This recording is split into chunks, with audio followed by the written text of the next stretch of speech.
Abatuuze ku kyalo Kalangala ebukulula mu disitulikiti y'e Kalungu baguddemu ekikangabwa omuvubuka abadde asima oluzzi olwa fuuti 8 bw'aziiridde wansi mu kinnya munnakiridde ya mutaase kyokka bombiri ne bafiirayo olw'ekyalo ne kibuna ebiwobe n'okwazirana. Omusasi waffe Ensubuga Muzaffaru y'abirina.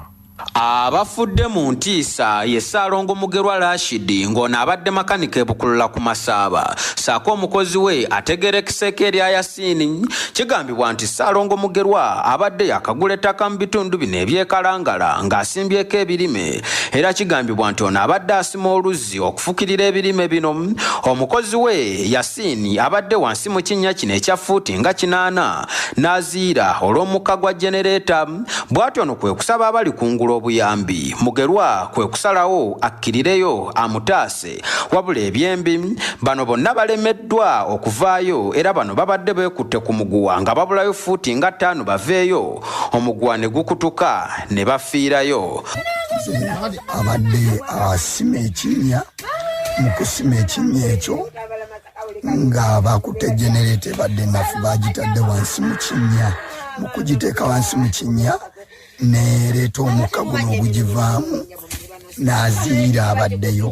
Kati bw'aziidde n'agamba bano abawaggulu munyambe muggyeko jenereeta nange nziidde sikyasobola kukola ki kuvaayo.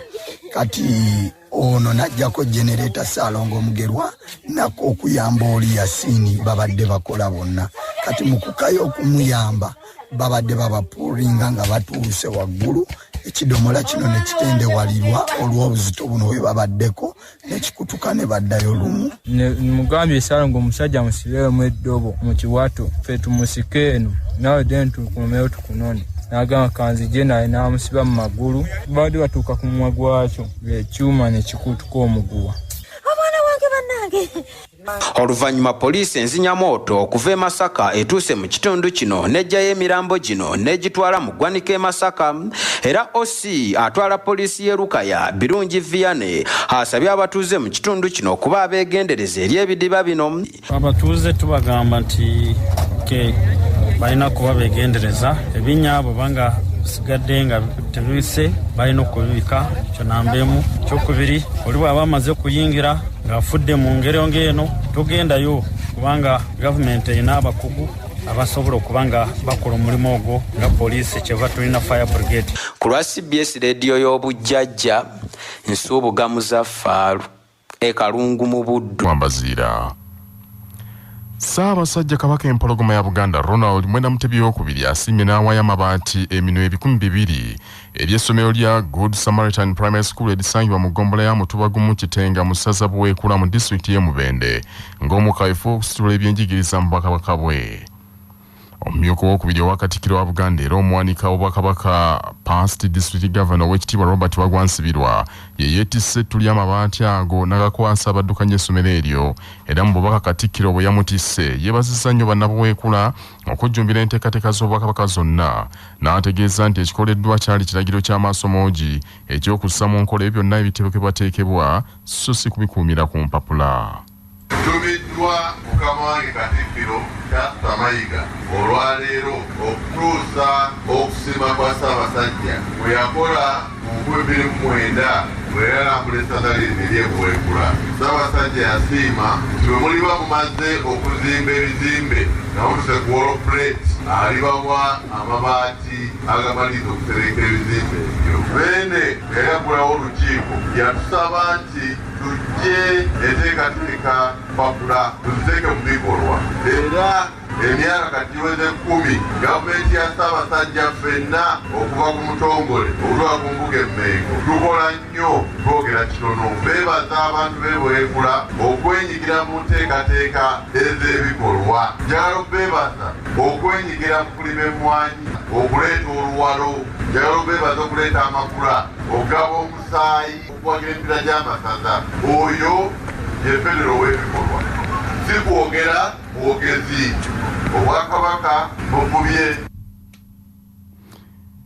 Oweekitiibwa Robert Wagwansibirwa akubiriza abaami ba Kabaka mu ssaza Buweekula okweyambisa obulungi entambula eyabaweebwa okutuusa obuweereza mu bantu b'Omutanda. Abakagombolola buli ggombolola yeebwe eggaali iya wagombolola yagombolola kimwanguyizeko okutuusa obuweereza eri abantu era tusuubira ne pikipiki zijja batuukako mu bbanga etali lyewala okuba abamagombolola. Tulowooza nti okuteeka mu nkola n'okukola ekijja okujja abantu baffe mu mbeera embi era mbadde ndaba abaana bano nga bayimba nga bonna bambadde engatto nga bonna banyirira naye tebadde emmere erabika gyeri. Omwami wa Kabaka ow'essaza Buweekula Luweekula Nantayi Immaculate Kafeera annyonnyodde Katikkiro ebizibu ebiri mu byenjigiriza Buweekula omuli abayizi okutambula engendo empanvu okutuuka ku masomero, abasomesa abatamala, abazadde obutaabaana kyamisana gattako obwavu obukyalemesezza abazadde abamu okuzza abaana ku masomero nga kyava ku muggalo ogwasuulibwawo ekirwadde kya korona n'ekirwadde kya Ebola. Twebaza Ssaabasajja Kabaka olw'enkata gy'atufubye ng'abannabuweekula. Kino kitatufaanidde nnyo ku nkulaakulana y'ebyenjigiriza mu Buweekula. Omutandisi w'essomero Good Samaritan Primary School Robert Lwirika yeeyanzizza nnyo omuterege okubadduukirira n'agamba nti embeera ebadde enzibu nnyo naddala mu biseera eby'enkuba.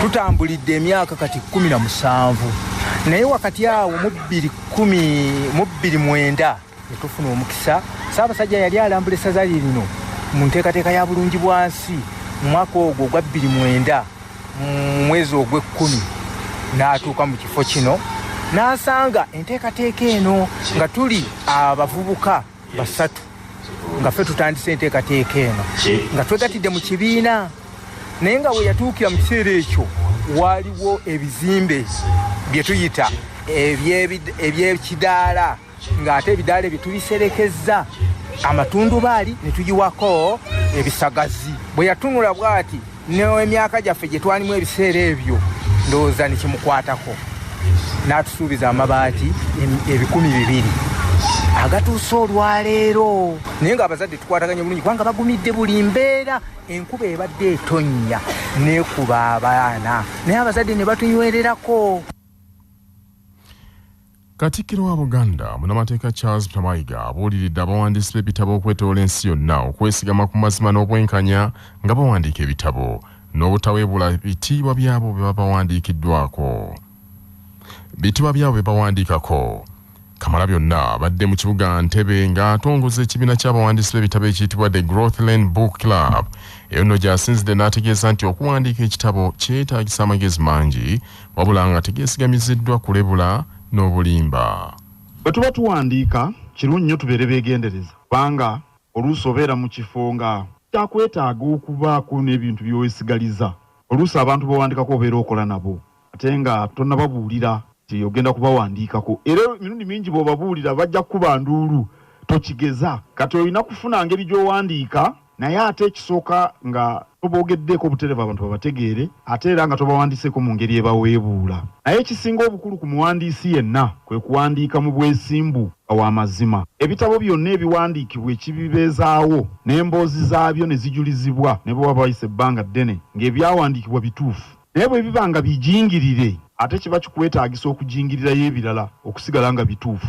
N'olwekyo kikulu nnyo abawandiisi bawandiike ebituufu ebiriyo mu bwesimbu kijja kubayamba emboozi ezo okujulizibwa ne mu biseera eby'omu maaso. Katikkiro mu ngeri y'emu akubiriza abawandiisi b'ebitabo okuwandiika ku bukenuzi n'obulabbayo obukudde ejjembe mu ggwanga lino. Mu ngeri y'emu n'asaba abakozi n'abakozesa okwewala okulya enguzi kubanga ettattanye eggwanga n'ensi yonna okutwalira wamu. Aliko omukungu wa poliisi yali avunaanyizibwa ku by'obufuzi mu poliisi Afandasan Kasinje nga kati mmemba w'ekibiina ekyo The Growthland Book Club agambye nti okuwandiika ebitabo n'okubisoma kiyamba nnyo bannansi endowooza zaabwe n'okumanya engeri y'okgonjolamu ebyo bibasoomooza mu mirimu gyabwe n'obulamu obwa bulijjo. Ndowooza abantu balina okutegeera nti buli omu gwolaba ayina story. Waliwo abayina story mu business, abayina story mu mirimu gye bakola mu byamaka, parenting. Nange nina story ng'omuntu eyali mu police. Ekyokulabirako kitabo kye nawandiika chosen. Abantu baagala bamanye emitendera gye nayitamu okutuuka wentuuse, naye bw'oba osomye ekitabo n'okisoma just osobola obutajjayo eyawandiika ekitabo lwaki yawandiika. Katikkiro mu kutongoza ekibiina ekyaliko ebitabo bye yatongoza omuli ekitabo kya Still a Mom ekyawandiikiddwa Sheila Ajok Lubangakene ne Chosen ekyawandiikiddwa Fanderson Kasinje. Enkalu zeeyongedde mu nsonga z'abasawo abakugu abali mu keediimo ng'olwaliro bawezezza wiiki nnamba nga tebakwata kalimu babanja musaala gwabwe. Omutawaana gwonna gwavudde ku gavumenti okusasulako abasawo abamu atabala ne tebakombeyadde ku 100 kye bayise okusosola mu bakozi. Dr. Mark Muyango omwogezi w'abasawo bano ategeeza Kyabasa nti newankubadde bannaabo abamu baasasuddwa naye si baakuseeseetuka yadde okuva ku kye baasibirako era bennyamivu nti ne paalamenti gye baddukira ne beekubirira enduulu tebannavaayo kalungi konna. Tetunnafuna yadde ataano. Twagenda mu palamenti ne twogera nabo. Within a short time ajja kukwasaganya wamu ne Minister of Health ne Minister of Finance bajja tutuule ku mmeeza twogere naye kuva ku olwo tatuddiranga. So tukyalinze response okuva gye bali. Abasawo bano basoba mu 720 nga n'abamu bali mu malwaliro ag'obwannannyini era wano ekibiina ekitaba abasawo mu mukago ogwa Uganda Medical Association wekikangulidde ku ddoboozi nga kyagala n'abo bonna abali mu malwaliro ag'obwannannyini gavumenti ebalowoozeeko. Dr. Herbert Luswata ssaabawandiisi w'ekibiina kya Uganda Medical Association ategeeza Kyabasa nti gavumenti erina okukomya okusosola mu basawo n'agamba nti ekyokusosolako abamu nekirekerera abalala nakyo kikyamu. Bayadde bagamba nti balina sente naye ezasasuddeko abantu zaalabise.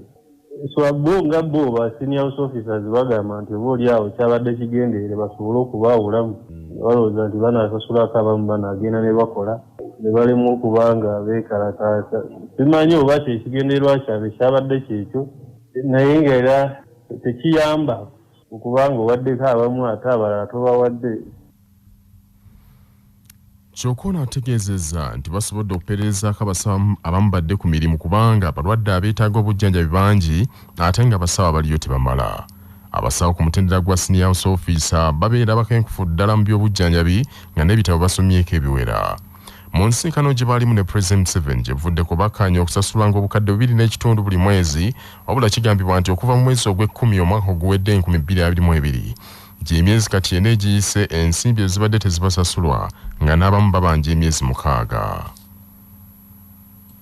Manya obuvuna obuddo obw'eddembe lyo tonyigirizibwa. Ddembe lyo ery'obwebange. Ddembe lyakutuusibwako Sahara Muchuzi Mixi akanzaali akazitoya envaazo ne zifuna obuwoomi obusukkulumu. Saako Sahara Tangawizi Tea amajani agawa caayi w'eddekende naye n'afuna obuwoomi obutagambika. Byakakasibwa UNBS nga biri mu maduuka gonna. Omusirikale wa poliisi yenna ali mu uniform alina obuyinza okuyimiriza omuvuzi w'ekidduka yenna gw'ateeberezza okuzza omusango nga munnamateeka Hakim Ssempagala bw'annyonnyola. Newankubadde ng'omusirikale aba talina warrant, singa ayimiriza omuvuzi w'ekidduka kyonna ng'amuteebereza okuba nti alina omusango gw'azzizza, n'amusaba amubuulire amannya ge n'endagiriro wa omuvuzi w'ekidduka ekyo gy'abeera, wabula omuvuzi w'ekidduka ekyo ekiba kiyimiriziddwa n'agaana okuwa omupoliisi oyo amannya ge amatuufu n'endagiriro entuufu, oba ne bw'aba nga abiwadde owa poliisi n'abeeramu okubuusabuusa nti amannya ge bamugambye n'endagiriro biyinza ebitaba bituufu, waddembe n'akwata omuvuzi oyo ow'ekidduka n'amuggalira.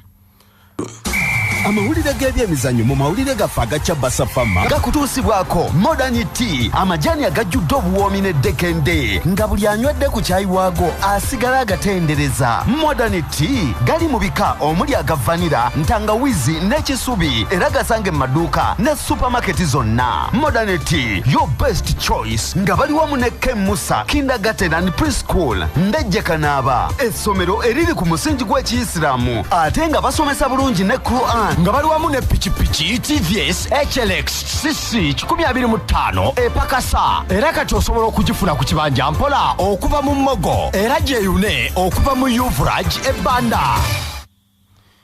Ebya klabu ya Vipers ya Uganda byongedde okuba ebibi mu mpaka eza Africa eza CAF Champions League ekubiddwa klabu ya Simba ya Tanzania goal emu kubeera mu maka gaayo gennyini aga St Mary's ekitende. Vipers okuba hakano kyongedde okugikuumira emabega w'ekibinja kya nga ekobedde n'akabonero kamukoko okuva mu mipiira 3 gye yakasamba. Mu mbeera yimu Vipers mipiira gyonna 3 tennaba kuteebayo goolo yonna nga yasooka kubwa Raja Casablanca ya Morocco goolo 5 ku bwereere n'egwa amaliri ne Horoya eya Guinea tewali yalaba katimba kamu n'ate kakano ekubiddwa Simba ya Tanzania goolo emu ku bwereere.